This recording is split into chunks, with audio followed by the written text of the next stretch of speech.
This African billionaire is being hunted across the globe by Interpol. Isabel dos Santos, the 49-year-old businesswoman and daughter of Angola's late former president José Eduardo dos Santos, was once considered the richest woman in Africa with a net worth over $3.7 billion. But her fortunes have taken a serious hit as scandal and corruption charges have continued to haunt her. Dos Santos has faced corruption accusations for years, including allegations by the government of Angola in 2020 that she and her husband had steered $1 billion in state funds to companies in which they held stakes during her father's presidency. Dos Santos swears she's innocent and says she's the victim of political persecution.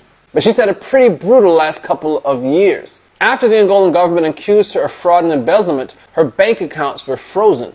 Her husband actually died in a freak diving accident in 2020. And now the Angolan government is ramping up its efforts to bring her to book. They filed an international arrest warrant for Dos Santos. And that led to Interpol issuing its own red notice at the request of the Angolan government, which is a request to law enforcement worldwide to locate and provisionally arrest a person pending extradition, surrender, or similar legal action.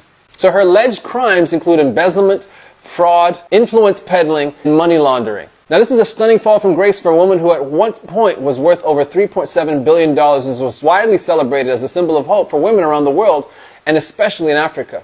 But what do you think? Is this just another attempt to pull down a successful African business person? Who is Africa's first female billionaire and why she lost a £580 million court case? Meet Isabel dos Santos, a businesswoman from Angola, a country in the southwest of Africa. She was previously described as Africa's richest woman with a fortune of $2 billion, and she even made the Forbes list of the world's wealthiest people. Her father, José Eduardo dos Santos, ruled Angola for 38 years until 2017. But despite her fortune, Isabel and her companies have run into trouble. She's been subject to asset freezes in countries across the world like Angola and Portugal. This basically means she can't access her assets like properties or bank accounts. And now she's being sued for £580 million by a mobile phone operator in Angola called Unitel, related to financial decisions she made while she was director of the company. So what were those financial decisions? Unitel claims that £350 million worth of loans were made from the company to another called Unitel International Holdings. This other company, UIH, is said to be owned and controlled by Isabel, according to court documents. Unitel claims that Isabel made those loans for her own personal benefit. Isabel denied the allegations and claimed that the case is part of a political campaign by the current government in Angola. She said she made efforts to root out corruption in the country, and that documents given to the court claim that Unitel is ultimately in the effective control of the Angolan state. She also said she made the loans in good faith. But the High Court ruled in favour of Unitel and granted a freezing order of her assets, which includes £33.5 million worth of property in the UK and £75 million worth of property in Dubai. My colleague Tanya Beckett caught up with Isabel dos Santos, and Tanya asked her what she believes to be the biggest obstacle to further growth in Angola. Education definitely is still something that we need to do more of. I think we've been really in Angola looking at this very seriously. Now we have a 90% enrollment rate in schools. We have an over 80% literacy rate. We have invested greatly in having new universities built. So education is really still our gap. I think if anyone wants to help Africa, they definitely need to look on how to help our universities and how to help us gain more knowledge. And by that, also knowledge in things like agriculture or just general skills such as construction skills, everything. We need to know more. And this raises the question as to when people are doing business in Africa, to what extent do they have a responsibility to the community in which they are working? What's your view on that? I think we have seen a change in mindset. Initially, there were the type of investments that Angola, maybe in particular, I won't say Africa as a whole, was attracting, were probably investments that were short-term investments, mainly on people who wanted to come in and probably had a very quick exit strategy. Now I've seen a shift in that. Companies that are setting up businesses today are thinking of mid to long-term plans. They're employing a lot more local people. They are also entering into agreements with universities and training facilities, and I think that that's very important, that change of mindset. Do you very closely observe the rise of a middle class when you travel around Africa? With great pleasure, yes, very much so. So how do you observe that?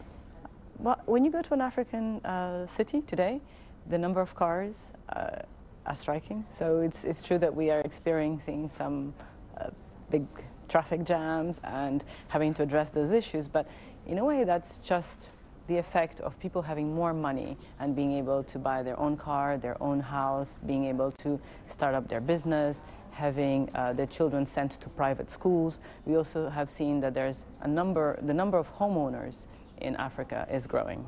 You emphasise very much the role of women. You clearly see it as being important. Do you think that there is a correlation between female activity in politics and in business and economic success? I think there's a young generation of African women who are highly educated. They're also very exposed to the world, and they want to build industries, they want to create jobs, they want to change things in the fashion industry, they want to change history, they want to change their continent. And that's our dream, is make Africa a place like anywhere else in the world. Isabel dos Santos speaking to Tanya Beckett. Wherever you are, have a happy new year. You know, there's one thing about this life. You have something, people will talk. You don't have something, people will talk. You are young, people will talk. You are old, people will talk. You have money, people will talk.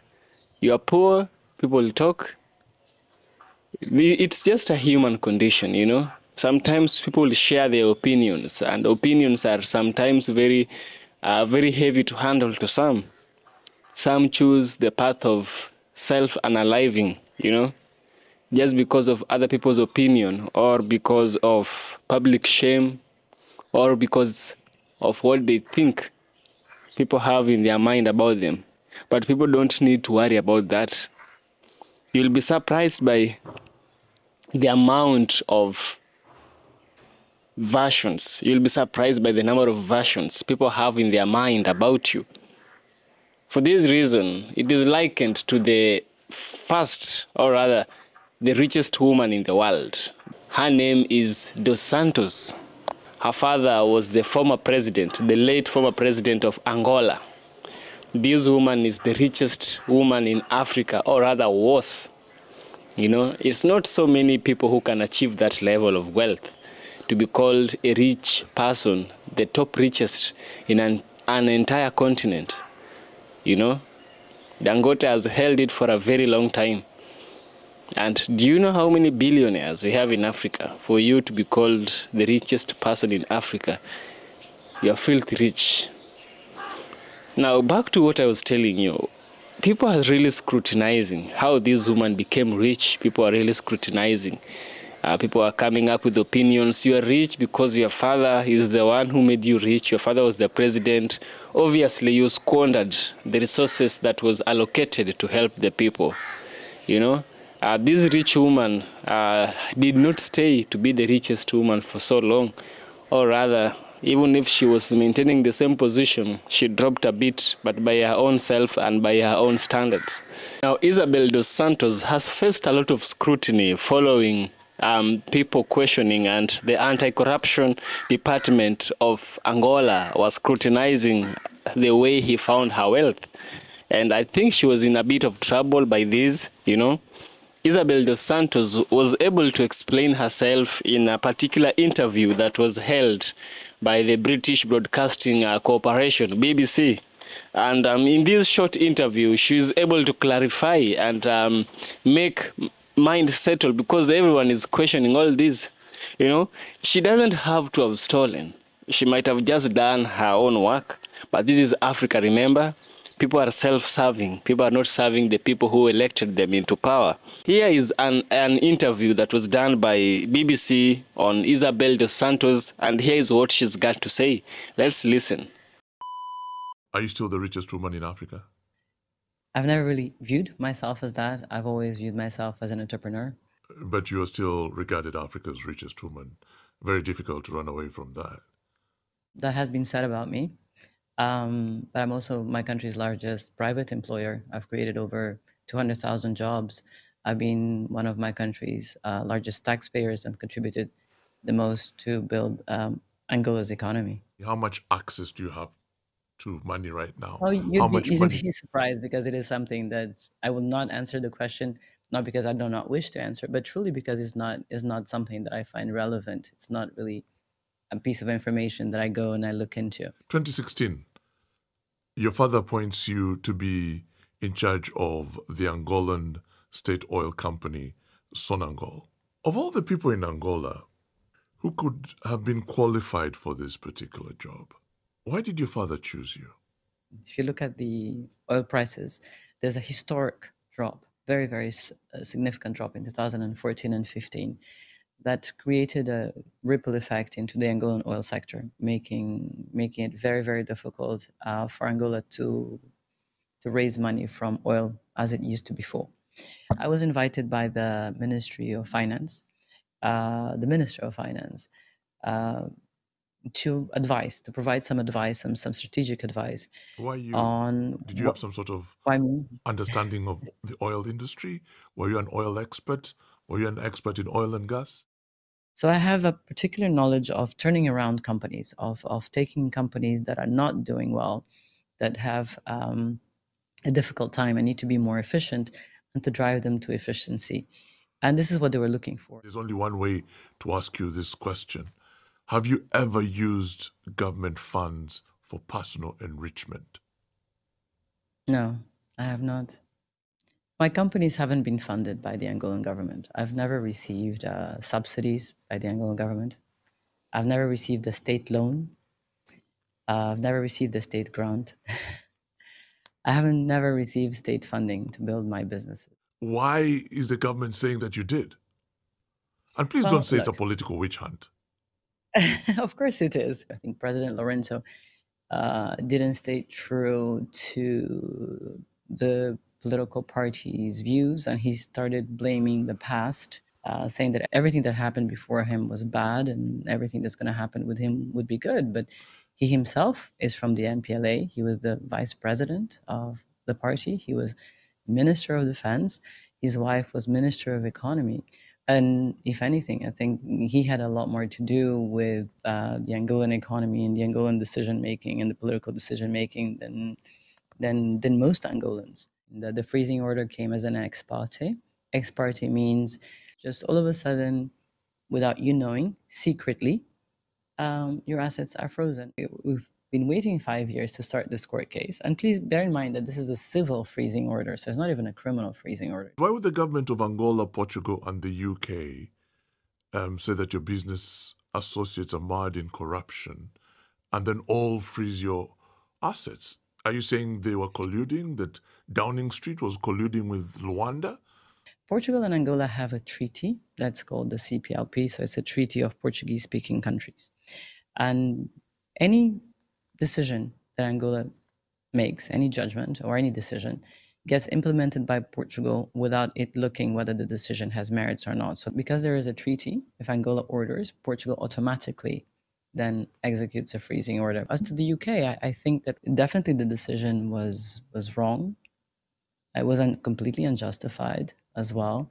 And I hope that I'm given the chance to clarify it. There was no due process. It was just a political decision. You understand governments are constantly trying to attract investors, so freezing assets of business people isn't an option for many governments. One would wonder why they do that to you. Yes, I'm a leading investor in Angola. I still have my CEOs and companies are still running. I still employ over 10,000 people. I'm still one of the largest taxpayers. Over 15 million people watch my TV network. The telecom company I built is still the largest telecom company in Angola. But in Angola, my case, it's definitely a case of political persecution. There's no doubt about that. I think the Angolan public opinion is aware of that. And hopefully one day it will become even more clear.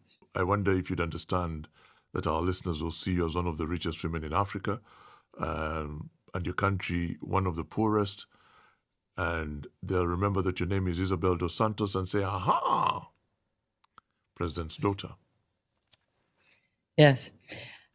Now, you mentioned something very interesting. You say that my country is one of the poorest. I have to say that Angola is the first or the second largest oil producer in the continent. And there are many businesses and many business people that make money in Angola. I think that opportunities in Africa are for Africans. Opportunities in our continent are And it for helps us. if your father is the president. By virtue of the family that I'm born to, yes, I'm more exposed to the world, to people. I get better network. I get better contacts. That's true. I have to recognize that. But those are contacts, networks, opportunities. Then how do you go and you implement that? How do you go and then develop that? Are you able to build something out of that? And especially if it's in the private sector, then that's already on your shoulders. So I've, on purpose, I guess, chosen to always work in the private sector, where there's competition, where there's other players. So I don't work in a monopoly market. I did not work with government contracts. I was not a supplier to the government. You know, I was not a supplier to the state. Do you sometimes just wish you'd been an engineer or a teacher? No. No, look, I think I'm a pioneer. I'm doing something that's difficult. It's fairly recent that we start getting entrepreneurs in the continent. And I started working in 1996, 97, 98. In those days, you didn't even hear about those things. And I'm happy I did it. I'm happy I was part of the transformative, positive change in Africa to create African businesses owned by Africans. And what I would like to do is to see more of it. I like young people, young Africans to do the same, and that our opportunities stay with us, stay in our land, and that we create jobs for us, Africans in Africa. When they say that your assets are frozen, are you broke? What does it look like when you're broke? Right. Well, yes, no, I have no access to the dividends, so I'm barred from receiving dividends. I'm barred from receiving any financial contributions from my companies. I don't have any criminal charges against me in Angola or in Portugal, formal charges. I don't have criminal proceedings in courts in Angola or in Portugal. And this is why, to me, the decision by the UK government, I mean, it's a political decision. It's not a decision that spun out of a judgment. Actually came as a bit of a surprise. What do you think is the case? What's going on here? So the Angolan state media claims that this is a diplomatic victory for Angola, and the decision of the UK government was a result of the diplomatic efforts of the Angolan government. This is the official statement by the Angolan government. Why is it important for you to speak out now? I think I've definitely gone through very difficult things, but I was definitely the object of a very strong negative media campaign. A lot of that media campaign was, in a way, fueled or instructed or manipulated by the Lourenço government. President Isabel dos Santos, how does that sound? It's a possibility. Today's early days for me to say, because obviously it's still, our elections are in 2027, but I do have strong political views and strong political position.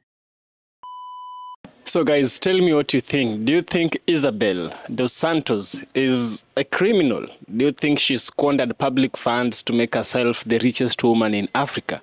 Or do you think these are just accusations people are placing on her, people who are jealous of her achievements? Because we can't rule out such people, you know? When you play big games, you attract big dollars and you attract big enemies as well. With Elizabeth dos Santos, it doesn't seem right to me about some of these things, you know?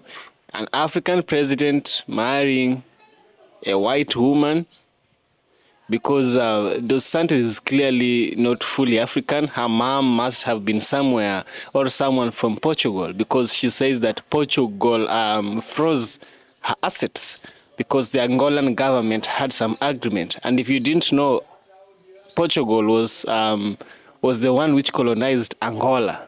And so the Angolan people speak Portuguese. They are one of the few countries in Africa that speak Portuguese. Angola, we have Mozambique as well. Coming to think of it, it might be true and also it might not be true.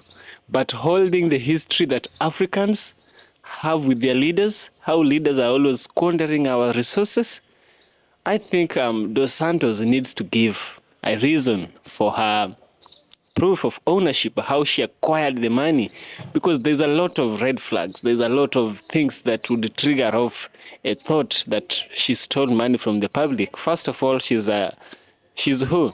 The president's daughter. Second of all, she was made the director of an oil industry, even without the expertise of engineering. You know, extracting oil requires some specific set of qualifications.